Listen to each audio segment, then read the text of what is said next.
Boy hikes around lake and finds military equipment.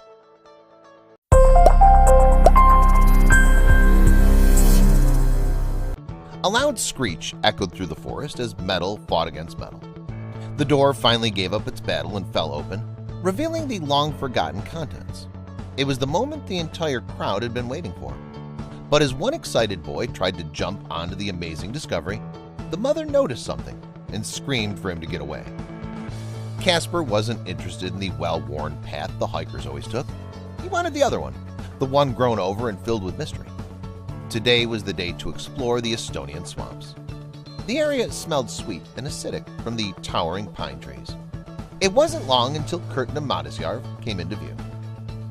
Things seemed fine at first. The squishy perimeter was what you would expect from any lake.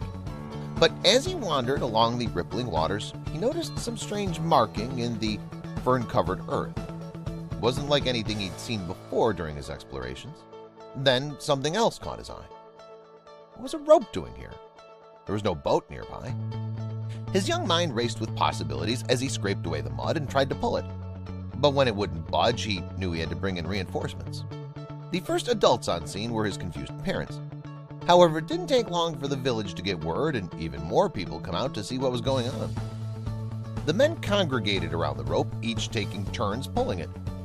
Lengths of mud gave way, but when they reached the waterline, it wouldn't budge. Every man in the crowd grabbed part of the rope and they pulled with all their might, like some dirty sort of Camelot. Stubborn rope refused to cooperate. Whatever was below the murky waters must have been heavy. As the men stood back, muddy and defeated, they begrudgingly admitted that there was nothing they could do. There was no choice but to call in the authorities. The loud rumble of an enormous bulldozer competed with the loud chatter of the entire village. This wasn't a simple salvage operation anymore. It was the most excitement their little town had seen in forever, and no one wanted to miss a moment. But when the massive machine took its turn, they couldn't believe their eyes. It still wouldn't move. Everyone raced home to gather whatever ropes, chains, or cables they could get their hands on. Not only that, but every available heavy truck came over to add some horsepower to the project. It had been over 8 hours, but everyone was desperate to solve the mystery. No one would go home. It was a long line of chains, machines, and muscle. Everyone heaved with every fiber of their body. Grunts and strains, yells filled the air as something rusty rose to the water's surface. People raced in with their shovels and buckets to haul away all the competing mud. Evening had set in, and the last rays of light disappeared below the tree line. Slowly, the massive algae-covered monster rose from the darkness and spit out brown water. The work wasn't done yet, but the hours of toiling had finally given them an answer to all their burning questions. It started with a metal hatch. It had been hours since they had partially hauled the massive metal thing out of the muddy water. Even while their energy sapped away, the men wiped the sweat from their brows and continued to wipe away the layers of mud, revealing an eerily familiar white symbol. With their intrigue driving them on, they'd come this far. Now they readied themselves for the final haul. With one last mighty pull, it was finally out. Everyone fell silent as they watched the metal behemoth roll out the lake, squelching and fighting against the heavy mud and streaming torrents of water over the villagers. None of them could quite believe the piece of history they'd resurrected. But what was a war tank doing here? That was the question on everyone's mind. What was a World War II war machine doing in a lake in the Estonian swamp in the middle of nowhere? Casper sprinted up to look inside. This was a once-in-a-lifetime event and he wouldn't miss it. Through the water, he saw something shiny. "Mom, are those big bullets?" Casper felt strong arms pulling him off and dragging him away. "Get away from that!" his mom yelled. There was still ammunition rolling around in the cabin. The tank was in amazing condition, so there was a chance the shells could still be dangerous. It wasn't long until they heard the wailing of sirens.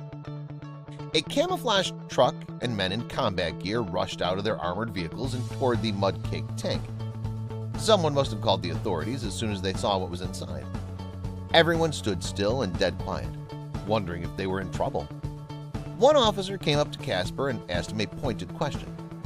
"You found it?" the large man asked. The boy gave a small, scared nod.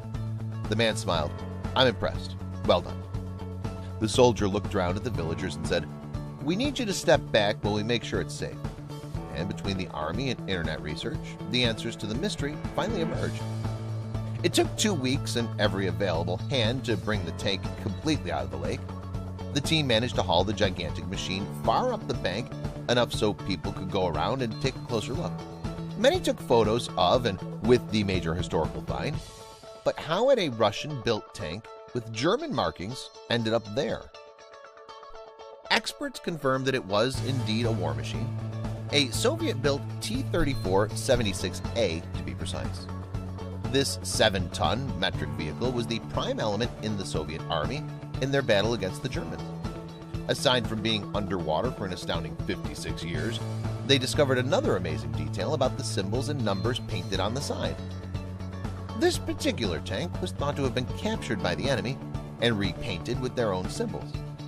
Even though it was a capable machine that could navigate all kinds of environments, the main theory is that the Germans dumped it so it couldn't be retaken.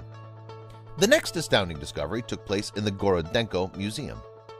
Another curious detail about the tank was that it didn't seem to have any damage at all.